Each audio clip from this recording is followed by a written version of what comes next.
Bismillahirrahmanirrahim. Assalamualaikum warahmatullahi wabarakatuh.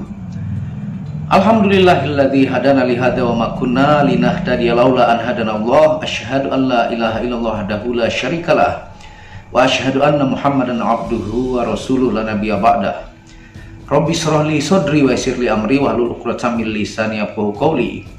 Alhamdulillah, bersama saya lagi dengan Muhammad Hamdan Al-Ghazali dalam Tauhid Metafisik. Apa kabar kalian semuanya? Semoga disehatkan selalu, dilancarkan segala hajat dan urusan oleh Tuhan penguasa bumi, langit, dan diantara keduanya. Karena itu adalah harta yang paling mahal di dunia, supaya kalian bisa bekerja, berkarya, mencari berkat Tuhan penguasa alam semesta. Pada kesempatan yang berbahagia ini kita akan membahas tentang video. Bukti manusia tidak ada yang sempurna. Jangan memakan daging saudaramu. Nah, tonton video ini sampai selesai supaya Anda mengerti, tidak gagal paham dan tidak menjadi fitnah karena kegagalpahaman Anda. Nah, tentunya saya pribadi yang membuat video ini juga banyak dosa dan kesalahan ya. Saya tidak luput dari dosa, kebodohan ya, karena semua kita di alam semesta ini, di dunia ini tidak luput dari dosa. Sehingga fenomena yang ada di media sosial sekarang itu, kesalahan orang digoreng ya, ataukah diperbesar ya, yang merupakan sebuah keuntungan. Kalau di media sosial ini semakin ada sebuah kasus yang viral tentang kesalahan orang, itu seolah-olah si pembuat konten-konten ini yang menggoreng kesalahan orang sehingga dicari semua kesalahannya dan mencari manfaat di balik jatuhnya orang lain. Nah, itu hati-hati, karena itu akan berbalik karma tersebut kepada diri kita ya. Karena ini adalah hal yang paling sering dijelaskan oleh Rasulullah SAW ataukah dalam Al-Quran ya dan hadis, bahwa janganlah memakan daging saudaramu ya. Tentunya Nabi Adam ya itu pernah melakukan dosa yang seperti kita sering dengar, bahwa Nabi Adam memakan buah khuldi yang dilarang sehingga diturunkan ke bumi beserta Siti Hawa. Itu manusia pertama saja melakukan dosa. Nabi Muhammad SAW ya itu juga pernah melakukan dosa. Tentunya dalam kisah yang dimana Ibnu Ummi Maktum ya dalam surah Abasa, bahwa ketika Nabi Muhammad sedang berdialog ya dalam Quran surah Abasa ya, menurut Ibnu Katsir, Anda bisa lihat di layar ini, bahwa salah satu pemuka Quraisy itu sedang ngobrol dengan Rasulullah ya. Suatu saat ya, tiba-tiba Ibnu Ummi Maktum ini masuk ke dalam ruangan dan bertanya kepada Nabi ihwal Islam. Lelaki buta itu tidak tahu dengan siapa Rasulullah sedang berbicara, sehingga ia mengajukan pertanyaannya berulang kali, karena si Ibnu Ummi Maktum ini buta ya. Tapi apa yang dilakukan Rasulullah? Sekilas Rasulullah menampakkan wajah masam di hadapan Ibnu Ummi Maktum dan berpaling darinya untuk meneruskan pembicaraan dengan pemuka Quraisy tersebut. Maka turunlah firman Allah, ditegur Nabi Muhammad ini ya Sallallahu Alaihi Wasallam, meskipun salah beliau kecil. Nah, dalam Quran surah Abasa 1-4 ya, surah Abasa itu artinya bermuka masam ya. Yang ayat pertama, Bismillahirrahmanirrahim, Abasa wa tawalla, dia Muhammad berwajah masam dan berpaling. Al-ja'ahul a'ma, karena seorang buta telah datang kepadanya, Abdullah bin Ummi Maktum. Wama yudri kala'allahu yazakka ya, dan tahukah engkau Muhammad barangkali dia ingin menyucikan dirinya dari dosa ya, dan seterusnya. Nah, ini bukti bahwa Rasulullah SAW, contoh manusia terbaik saja, pernah melakukan dosa ya. Ini ditegur langsung oleh Allah Subhanahu wa Ta'ala. Dan juga Nabi Yunus pernah melakukan dosa ya, bahwa Nabi Yunus ini sengaja meninggalkan kaumnya karena setelah 33 tahun lamanya berdakwah, tetapi hanya 2 orang saja yang mendengarkan suaranya ya. Nabi Musa juga pernah melakukan dosa ya, yang tidak sengaja membunuh orang karena pukulannya. Tapi para nabi dan para wali ini langsung bertobat meminta ampun kepada Allah Subhanahu wa taala. Bahkan semua nabi dan rasul itu pernah melakukan dosa. Nah, karena ini sebuah kemutlakan ketika manusia lahir, dalam hadis riwayat Tirmizi yang Rasulullah SAW sendiri bersabda ya, yang artinya setiap anak Adam atau manusia berbuat kesalahan ya, dan sebaik-baiknya orang yang bersalah adalah yang bertaubat ya. Rasulullah SAW sendiri saja mengucapkan seperti itu dan pernah bersalah ya. Dan kita dianggap baik ya, karena Allah menutupi aib kita ya, dalam dalil yang Anda bisa lihat ya, yang hadis riwayat Al-Baihaqi dalam Syu'abul Iman, yang Anda bisa lihat dalilnya ya. Sehingga juga ada seorang sahabat ya, yang Anda bisa lihat di dalil ini, bahwa seorang laki-laki datang kepada Rasulullah SAW dan berkata, "Ya Rasulullah, aku pernah mengobati seorang perempuan di ujung Madinah. Lalu aku tidak sekedar menyentuhnya," maksudnya menzinahinya ya. "Maka ini aku datang kepadamu, berilah aku hukuman yang engkau kehendaki." Kemudian Umar radhiyallahu an berkata, "Seandainya engkau menutupi dirimu, sungguh Allah Azza wa Jalla telah menutupinya." Nabi SAW diam, tidak menjawab. Kemudian laki-laki itu berdiri dan pergi. Nabi SAW pun memerintahkan seseorang untuk menyusul dan memanggil laki-laki tadi. Kemudian Nabi SAW membacakan padanya firman Allah Subhanahu wa taala, yaitu sholat dapat menghapuskan perbuatan dosa ya. Nah, itu terang-terangan mengaku kepada Rasulullah, malah Rasulullah diam karena Tuhan itu Maha Pengasih dan Penyayang. Begitu juga Rasulullah SAW ya.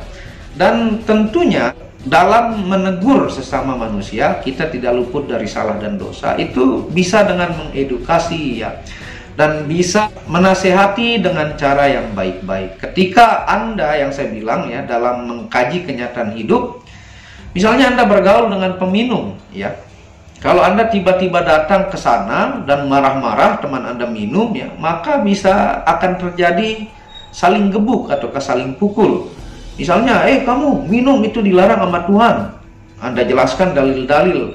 Nah, bukan begitu caranya ya. Tapi akhlak itu lebih tinggi daripada ilmu. Sehingga bisa kita secara perlahan ya, dengan masuk di komunitas itu tidak mesti harus minum ya. Dan kita bisa minum susu ataukah extra jos ya, sambil kita perlahan mengingatkan teman-teman. Ataukah orang-orang yang dalam keadaan kemungkaran. Ataukah misalnya dia seorang PSK, Anda datang-datang menjudge dan menghakimi mereka meskipun mereka salah dengan dalil-dalil ya. Makanya ketika Anda mau memberikan wejangan kepada seorang PSK tersebut, maka siapkanlah solusinya ya. Lihat keadaannya, apakah dia punya anak 3, dia seorang janda, apakah siap Anda mencarikan kerja, dan apakah Anda mampu dengan memberikan kerja dan mampu menafkahi anak-anaknya. Nah, barulah Anda bisa memberikan teguran tersebut ya. Nah, tentunya itu menjadi solusi buat mereka ya. Banyak juga ustadz-ustadz atau kiai-kiai yang melakukan teknik ini, sehingga seperti Sunan Kalijaga, di mana dulu orang menyembah pohon atau animisme, dinamisme, dengan konteks orang mendengarkan hiburan melalui wayang, muncullah Sunan Kalijaga ya, dengan berceramah secara pelan-pelan melalui wayang-wayang tersebut, sehingga akhirnya si masyarakat ini dirangkul dan mengenal Tuhannya dan bertauhid kepada Allah Subhanahu wa taala ya. Nah, jadi kalau Anda mengumbar-umbar aib ya, apalagi Anda semakin menggoreng, membesar-besarkan dan mencari kesalahan orang lain, hati-hati ya, karena karma itu akan berbalik. Karena kita tidak luput juga dari dosa. Sebelum Anda menghakimi ataukah terus menyebarkan aib-aib orang lain, apakah Anda tidak melihat diri Anda ke dalam ya? Yang seperti saya bilang, semut di seberang sungai, Anda bisa lihat antena semutnya, Anda bisa lihat kepala, mata, badannya si semut yang di seberang sungai, tapi gajah di depan mata Anda lupa. Nah, inilah yang berbahaya, takutnya akan menjadi karma kepada diri kita. Maka jadilah kita orang yang bijak ya. kita eling-eling ingat akan kelakuan kita, akan diri kita yang tidak luput dari dosa. Nah, tentunya Anda bisa juga lihat dari hadis riwayat Abu Daud dan Ahmad ya, Rasulullah SAW, janganlah kalian menyakiti sesama muslim, mencela mereka dan membuka aib mereka, karena siapa yang membuka aib saudaranya maka Allah akan membuka aibnya, dan siapa yang Allah buka aibnya maka Allah akan mempermalukannya meskipun di dalam rumahnya ya. Dan tiada manusia yang sempurna, jangan mengumbar aib orang lain. Mungkin aib sendiri kita lebih banyak, namun saat ini aib kita masih ditutup rapat oleh Allah Subhanahu wa Ta'ala. Nah, jadi dari kesimpulan ini, maka kita harus eling-eling, ingat-ingat kepada diri kita. Karena di alam semesta ini ada hukum mutlak, yaitu hukum karma. Jadi itulah penyebab-penyebab musibah, kadang rezeki mampet, ataukah kadang kehidupan kita makin terpuruk karena manusia tidak sadar ya. Saking perkembangan teknologi ini, tentang aib-aib orang itu malah viral ditonton di Indonesia, bahkan di dunia ini. Ketika membahas tentang aib ataukah kekurangan orang, kezaliman orang, itu adalah memang enak, tapi hati-hati itu akan berbalik kepada Anda, karena kita semua punya dosa ya. Jadilah kita orang yang bijaksana ya, dan maju tanpa menghancurkan orang lain, karena Tuhan pasti membalas. Mau Anda suka tidak suka, alam ini akan membalas, karena Tuhan sendiri dalam Al-Quran, kalau Anda mengungkap aib saudara Anda, maka Tuhan akan mengungkapkannya di langit dan di bumi aib-aib Anda. Nah, orang-orang yang melakukan kemungkaran secara nyata ya, maka sebenarnya alam nanti yang akan bergerak, baik itu dibalas dengan musibah-musibah, baik itu digerakkan hati-hati orang. Kalau sudah tidak mempan ditegur oleh manusia-manusia, maka Tuhan akan turun langsung. Sehingga yang Rasulullah SAW dari kisah tadi pun, yang sudah mengaku dia berzina, Nabi Muhammad diam ya. Itu saking tidak mau mengungkap aib saudara kita. Jadi kita memakan daging saudara kita. Jadilah bijaksana ya, yang sering saya bilang kepada teman-teman dalam tingkat level spiritual manusia, baik secara ilmiah, tasawuf, ataukah dari Dr. Hawkins. Nah, orang-orang yang memiliki kesadaran ilmu spiritual tinggi itu akan bersikap bagaimana dia melihat dirinya dulu, lebih fokus akan dirinya, mengembangkan bakat-bakat dirinya, dan tidak suka menghakimi orang lain. Jadi majulah dengan merangkul, jangan menzolimi, karena dipastikan ya, itu akan berbalik kepada Anda. Jadi memang konten-konten edukasi di Indonesia ini kurang diminati ya. Kalau itu tentang aib ataukah tentang kesalahan orang, maka orang akan demen. Karena memang orang-orang yang melakukan dan suka dan ikut menggembar-gemborkan di media sosial adalah orang-orang yang berkesadaran rendah.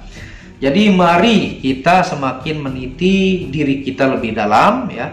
Karena Allah lah yang tahu segala sesuatu, penguasa alam semesta ini. Yang saya bilang, sejahat-jahatnya orang pasti ada kebaikannya, sebaik-baiknya juga pasti ada keburukannya. Jika dicari kesalahannya, maka semua orang pun akan ketemu kesalahannya. Dan jika Anda fokus untuk melihat gajah di depan mata, maka Anda akan melihat begitu banyak dosa dan kesalahan kita sendiri, dibanding Anda fokus melihat semut di seberang sungai, yang Anda tidak sadar musibah yang menimpa Anda, ataukah apa-apa yang membuat hidup Anda sengsara sebenarnya adalah ulah-ulah diri Anda. Hati-hati ya, semua akan berbalik. Dan mudah-mudahan ini sebagai pengingat untuk diri saya pribadi yang penuh dosa ya dan kesalahan. Video singkat ini apabila ada salah kata itu murni dari kebodohan saya sendiri, apabila ada benarnya itu datangnya dari Allah.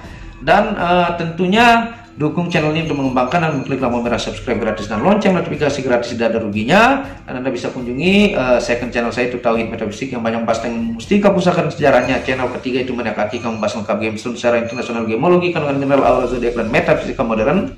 Dan Anda bisa kunjungi channel keempat saya itu Maniak Bacan, yang membahas tentang batu keindahan dengan kualitas bagus dengan harga bersahabat. Wabillahi taufiq wal hidayah. Assalamualaikum warahmatullahi wabarakatuh.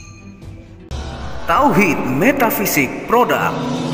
Menjual baju-baju sufi sebagai pengingat kemurnian batin diri dan batin orang lain yang melihatnya. Menyebarkan virus-virus cinta ketika memakainya dimanapun berada. Tersedia semua jenis ukuran, baik laki-laki dan perempuan, ukuran panjang dan pendek. Harga promo murah dengan kualitas cotton dan sablon terbaik. Kontak admin WhatsApp 0858 1688 0424. Inilah review baju sufinya. Baju sufi yang pertama, logo Tauhid Metafisik, lambang Tauhid. Yang di belakang yang ada hanya satu.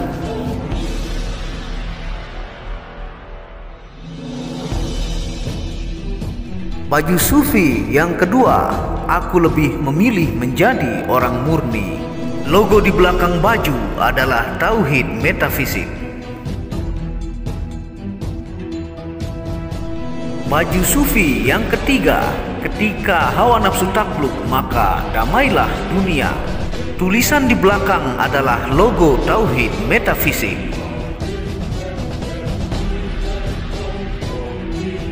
Baju sufi yang keempat, aku patah hati pada fananya dunia. Tulisan di belakang baju adalah logo Tauhid Metafisik.